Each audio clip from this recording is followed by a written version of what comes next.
Alice's Adventures in Wonderland by Lewis Carroll, 1928. Chapter 1. Down the Rabbit Hole. Alice was beginning to get very tired of sitting by her sister on the bank, and of having nothing to do. Once or twice she had peeped into the book her sister was reading, but it had no pictures or conversations in it. And what is the use of a book, thought Alice, without pictures or conversations? So she was considering in her own mind, as well as she could, for the hot day made her very sleepy and stupid, whether the pleasure of making a daisy chain would be worth the trouble of getting up and picking the daisies, when suddenly a white rabbit with pink eyes ran close by her. There was nothing so very remarkable in that, nor did Alice think it was so very much out of the way to hear the rabbit say to itself, oh dear, I shall be too late." When she thought it over afterwards, it occurred to her that she ought to have wondered at this, but at the time it all seemed quite natural. But when the rabbit actually took a watch out of its waistcoat pocket and looked at it, and then hurried on, Alice started to her feet, for it flashed across her mind that she had never before seen a rabbit with either a waistcoat pocket or a watch to take out of it. And burning with curiosity, she ran across the field after it, and was just in time to see it pop down a large rabbit hole under the hedge. In another moment, down went Alice after it, never once considering how in the world she was to get out again. The rabbit hole went straight on like a tunnel for some way, and then dipped suddenly down, so suddenly that Alice had not a moment to think about stopping herself before she found herself falling down what seemed to be a very deep well. Either the well was very deep, or she fell very slowly, so she had plenty of time as she went down to look about her, and to wonder what was going to happen next. First, she tried to look down and make out what was coming too, but it was too dark to see anything. Then she looked at the sides of the well, and noticed that they were filled with cupboards and bookshelves. Here and there she saw maps and pictures hung upon pegs. She took down a jar from one of the shelves. As she passed, it was labeled orange marmalade, but to her great disappointment it was empty. She did not like to drop the jar for fear of killing someone underneath, so managed to put it into one of the cupboards as she fell past it. Well, thought Alice to herself, after such a fall as this, I shall think of nothing of tumbling downstairs. How brave they'll all think me at home. Why, I wouldn't say anything about it even if I fell off the top of the house, which was very likely true. Down, down, down. Would the fall never come to an end? I wonder how many miles I've fallen by this time, she said aloud. I must be getting somewhere near the center of the earth. Let me see. That would be 4,000 miles down, I think. For, you see, Alice had learned several things of this sort in her lessons in the schoolroom. And though this was not a very good opportunity for showing off her knowledge, as there was no one to listen to her, still it was good practice to say it. Yes, that's about the right distance. But then I wonder what latitude or longitude I've gotten to. Alice had no idea what latitude was, nor longitude either, but thought they were nice grand words to say. Presently she began again. I wonder if I shall fall right through the earth. How funny it'll seem to come out among the people that walk with their heads downwards. The antipathies, I think. She was rather glad there was no one listening this time, as it didn't sound at all the right word. But I shall have to ask them what the name of the country is. Please, ma'am, is this New Zealand or Australia? And she tried to curtsy as she spoke. Fancy curtsying as you're falling through the air. Do you think you could manage it? And what an ignorant little girl she'll think me. No, it'll never do to ask. Perhaps I shall see it written up somewhere. Down, down, down. There was nothing else to do, so Alice soon began talking again. Dinah'll miss me very much tonight, I should think. Dinah was the cat. I hope they'll remember her saucer of milk at tea time. Dinah, my dear, I wish you were down here with me. There are no mice in the air, I'm afraid. But you might catch a bat, and that's very like a mouse, you know. But do cats eat bats? I wonder. And here Alice began to get rather sleepy, and went on saying to herself in a dreamy sort of way, do cats eat bats? Do cats eat bats? And sometimes, do bats eat cats? For, you see, as she couldn't answer either question, it didn't much matter which way she put it. She felt that she was dozing off, and had just begun to dream that she was walking hand in hand with Dinah, and saying to her very earnestly, Now, Dinah, tell me the truth.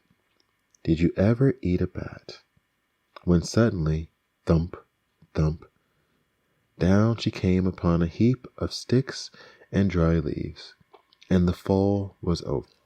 Alice was a bit hurt, and she jumped up to her feet in a moment. She looked up, but it was all dark overhead. Before her was another long passage, and the white rabbit was still in sight, hurrying down it. There was not a moment to be lost. Away went Alice like the wind, and was just in time to hear it say as it turned the corner, Oh, my ears and whiskers, how late it's getting. She was behind it when she turned the corner, but the rabbit was no longer to be seen. She found herself in a long hallway, which was lit up by a row of lamps hanging from the roof.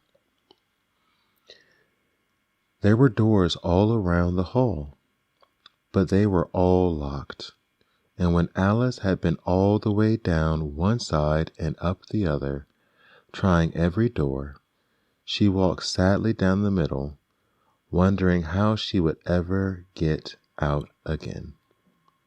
Suddenly, she came upon a little three-legged table, all made of solid glass.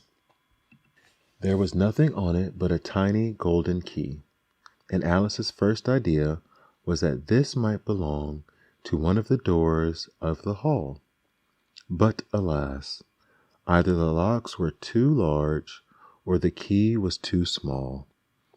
But at any rate, it would not open any of them. However, on the second time round, she came upon a low curtain she had not noticed before, and behind it was a little door about 15 inches high. She tried the little key in the lock, and to her great delight it fit. Alice opened the door and found it led into a small passage, not much larger than a rat hole. She knelt down and looked along the passage into the loveliest garden you ever saw.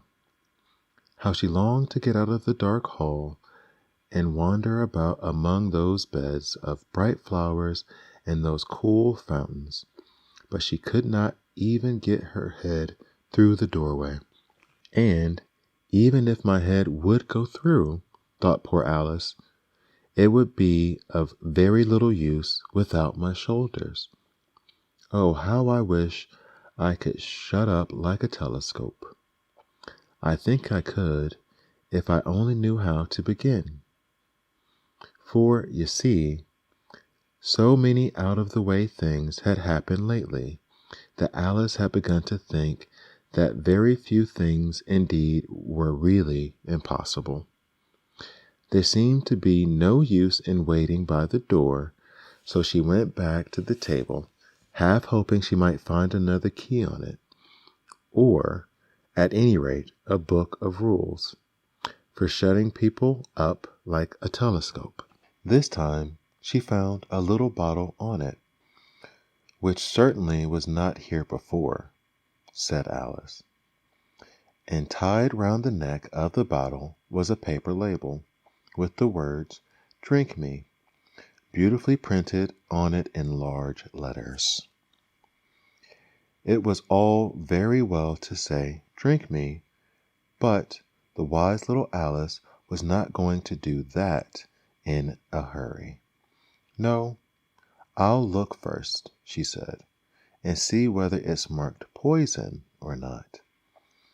For she had read several nice little stories about children who had gotten burnt and had been eaten up by wild beasts and other unpleasant things, all because they would not remember the simple rules their friends had taught them, such as that a red-hot poker will burn you if you hold it too long, and that if you cut your finger very deeply with a knife, it usually bleeds, and she had never forgotten that.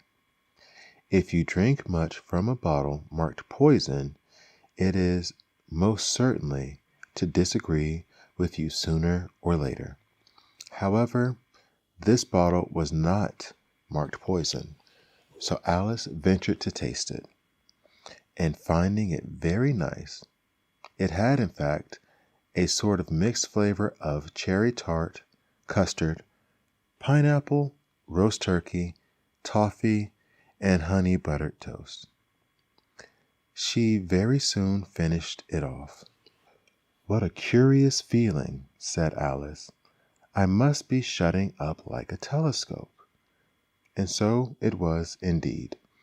She was now only 10 inches high, and her face brightened up at the thought that she was now the right size for going through the little door into that lovely garden. First, however, she waited for a few minutes to see if she was going to shrink any further. She felt a little nervous about this, for it might end, "You know," said Alice to herself, "in my going out altogether, like a candle. I wonder what I should be like then." And she tried to fancy what the flame of a candle looks like after the candle is blown out, for she could not remember ever having seen such a thing. While after finding that nothing more happened, she decided on going into the garden at once. But alas for poor Alice! When she got to the door, she found that she had forgotten the golden key, and when she went back to the table for it, she found she could not possibly reach it. She could not see it quite plainly through the glass, and she tried her best to climb one of the legs of the table, but it was too slippery, and when she had tired herself out with trying, the poor little thing sat down and cried. "Come, there's no use in crying like that," said Alice to herself, rather sharply. "I advise you to leave off this minute." She generally gave herself very good advice, though she very seldom followed it, and sometimes She scolded herself so severely as to bring tears into her eyes, and once she remembered trying to box her own ears for having cheated herself in a game of croquet. She was playing against herself. For this curious child was very fond of pretending to be two people. But it's no use now, thought poor Alice, to pretend to be two people. Why, there's hardly enough of me left to make one respectable person. Soon her eye fell on a little glass box that was lying under the table. She opened it and found in it a very small cake, on which the words "Eat me" were beautifully marked in the currants. "Well, I'll eat it," said Alice, "and if it makes me grow larger, I can reach the key, and if it makes me grow smaller, I can creep under the door, so either way, I'll get into the garden, and I don't care which happens." She ate a little bit, and said anxiously to herself, "Which way? Which way?" holding her hand on the top of her head to feel which way it was going, and she was quite surprised to find that she remained the same size. To be sure, this is what generally happens when one eats cake, but Alice had got so much into the way of expecting nothing but out of the way things to happen that it seemed quite dull and stupid for life to go on in the common way. So she set to work and very soon finished off the cake. The end of chapter 1.